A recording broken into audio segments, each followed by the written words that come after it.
You're saying diversify, whereas some people are saying we made a pivot towards China, pivot towards Russia, back to Russia, and now towards China. Did we pivot at all?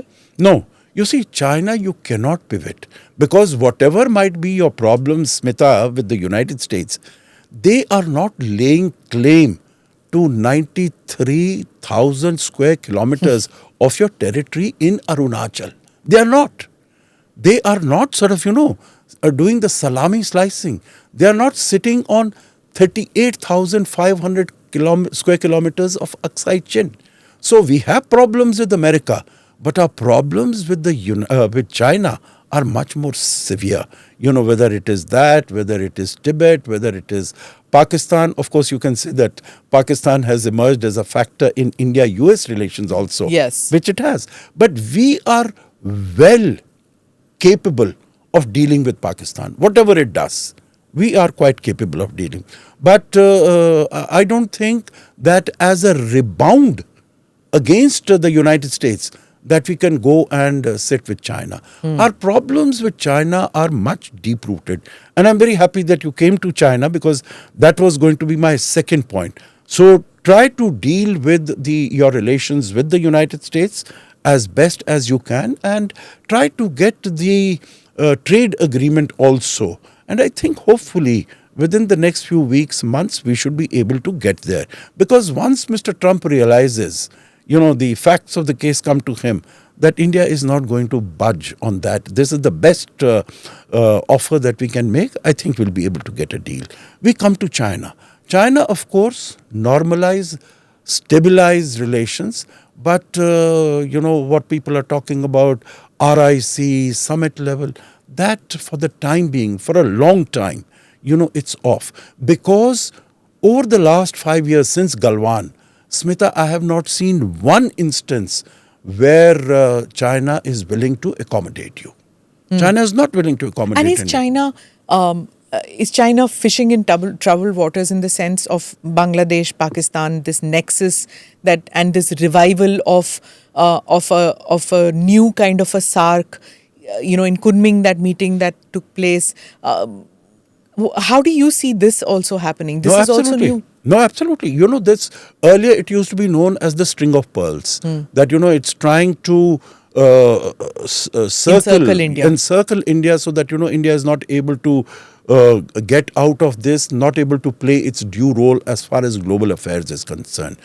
India has grown and India has been able to, in my view again, as far as our neighborhood first policy is concerned, there are many people who say it's been a miserable failure. In my view, it has been quite successful because when we are talking about neighborhood first, because that will also be part of, response to your question in terms of what do we look at 26 and 27, that you can't really control what is happening in other countries. But once that happens, for instance, in Sri Lanka, JVP came to power. JVP was, staunchly anti-Indian. Yeah. But we have been able to incorporate that. We have been able to engage them. Like Maldives.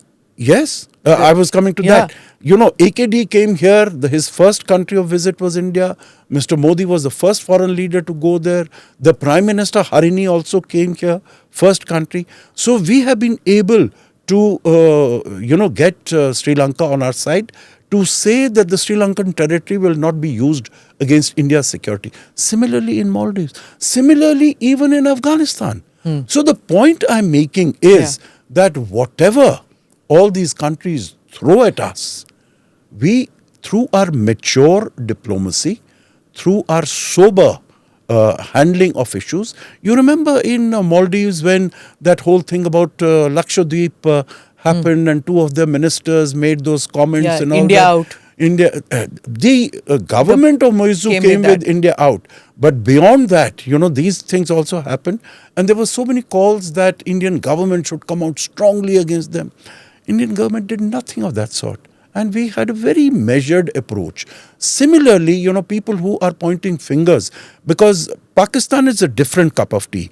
Those who are pointing fingers on Bangladesh, I think we need to recognize we have again, following a very prudent policy there, the fact that Mr. Jaishankar was Jaishankar went, Yeah? I was surprised that it wasn't the vice president, but it was the EM who went for the last rites, the funeral ceremony of Khalida Zia.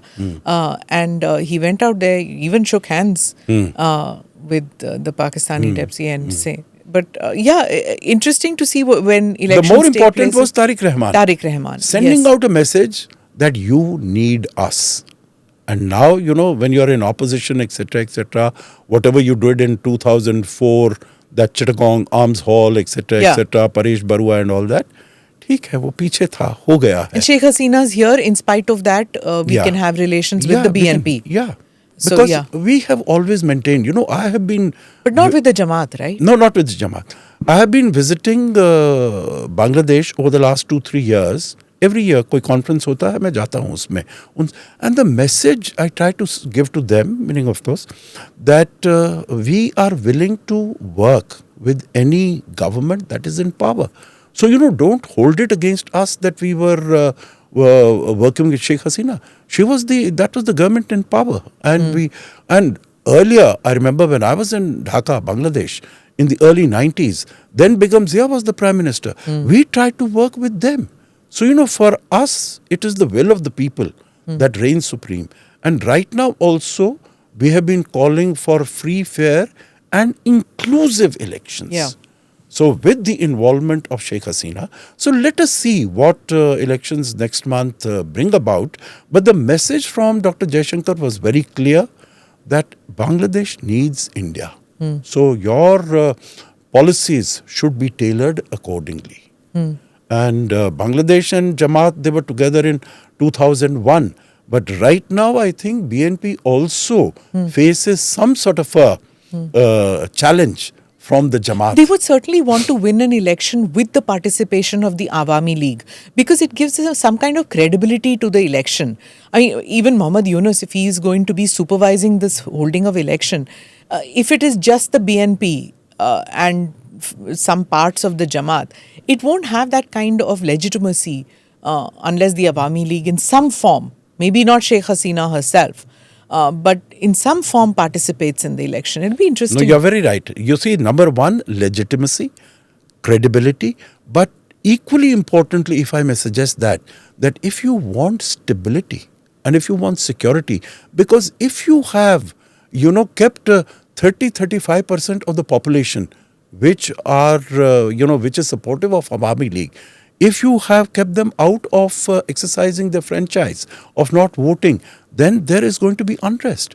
So if you want stability in the country and if you want to focus on the country as far as growth is concerned, let it be an inclusive elections.